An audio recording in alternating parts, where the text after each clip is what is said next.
What is up guys, Fire here, and today we're going to be looking at the current top 5 ADs for winning solo queue. Also, just before we get started, the May giveaway has ended and I've contacted the 2 winners, but I'll put your names in the description, so check that. But the June giveaway has just started with $20 of RP again up for grabs, so be sure to go and enter that. Now, first thing is, ADs are in a pretty good place right now, and you can actually do well on anything. They're all good in their own way, but these are my best for winning solo queue. So dashing into number 5 is going to be Lucian. Now, Lucian is one of the strongest ADs in lane right now. He has great poke potential lining up his Q, great trades with his auto Q passive combo, and he's hard to shut down because of his dash. He's actually one of the few ADs who doesn't really need his support to trade with him, and can win a lane practically by himself with his poke, his ultimate, and burst damage when he goes for the kill. Now, Lucian spikes really hard when he gets his first few items like Infinity Edge and Shiv, and is one of the strongest mid-game carries right now. Like, he has his passive which lets you kill tanks, but also a lot of ability damage with his Q and his W, which helps you burst lower health targets. Now, when you combine that kind of damage with his low cooldown dash, you have someone who is able to dish out a ton of damage while being really hard to kill. Now, because a lot of ADs are good right now, I'm going to give each a kind of gold medal for what they are best at, so it kind of separates them out a bit more and gives you an idea of why you would pick them. Now, with Lucian, it's going to be for the best AD for not needing a team to win, so he doesn't really have to rely on others, he can carry by himself, and the best tank killer with that Blade of the Ruined King build. So speeding her way into number 4 is going to be Sivir. Now, Sivir is a great all-round AD carry and is a lot like Ashe actually, just not quite as good right now. She has a pretty good lane phase, but really starts to shine mid and late game where she can use her ultimate to catch people out. Sivir is just a really good pick for your team. Like, you're great to gank for because you can speed up your jungler, and on the other side, you're horrible to gank because of your spell shield and your ultimate to run away. Mid game is still where she really shines. She does a lot of single target damage with her crits, but her abilities will do so much AoE damage that you might not realize, but you'll definitely see it in the damage graph at the end of the game. That's just her damage, right? That doesn't even talk about her ultimate, which is amazing at running away from a bad fight or running at people caught out of position. So mid game, all you have to do to win is just group, wait for someone to come to CS, and then press R, run at them, and suddenly make it a 5v4. The gold medal for Sivir is going to be for the best low elo stomper. So like plat and below, it's pretty easy to hit your Q in lane, get really far ahead, and then snowball with your ultimate and catch people out.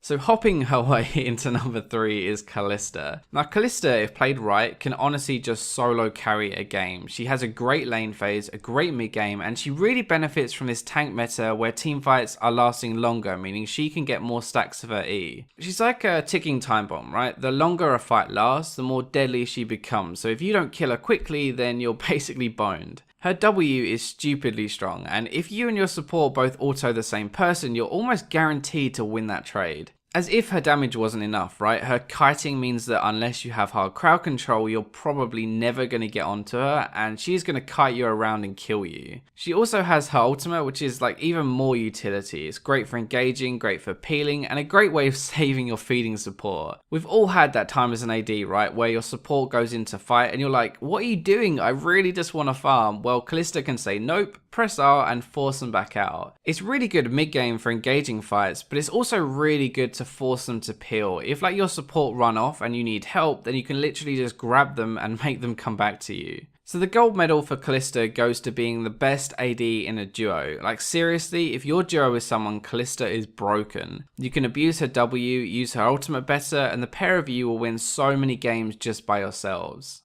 Alright, so I'm really excited about the number 2 spot. It's gonna be Jinx. Jinx has pretty much been the best AD carry for a while now. Her minigun was nerfed last patch, but it doesn't really affect her too much. Her lane phase was already pretty bad after the ultimate nerf, but her lane phase isn't what makes her the best. She is by far, and trust me, Forgiven approves, by far the best AD carry late game. Her minigun nerf hasn't affected this because 90% of the time you're going to be using your rockets late game anyway. Now, her lane phase is pretty bad. Her ultimate does no damage close to people now, so you don't really have much kill potential, and you have to play it kind of more like a Caitlyn, just poke and poke until you force them out of lane. Thankfully, her mid and late game are crazy and make up for it. She just has huge range and AoE execute with her ultimate, her chompers to kite people, and her passive, which means as soon as you get a kill or assist, you're suddenly impossible to catch and kill. What separates her from other late game carries like Kog'Maw or Vayne is her range, her AoE crits and her passive. These things make her really safe late game while dealing a huge amount of constant damage. So Jinx's gold medal is going to be for the best late game AD carry. She is basically the only AD carry where it doesn't matter if you get behind, you're probably still going to carry the game anyway.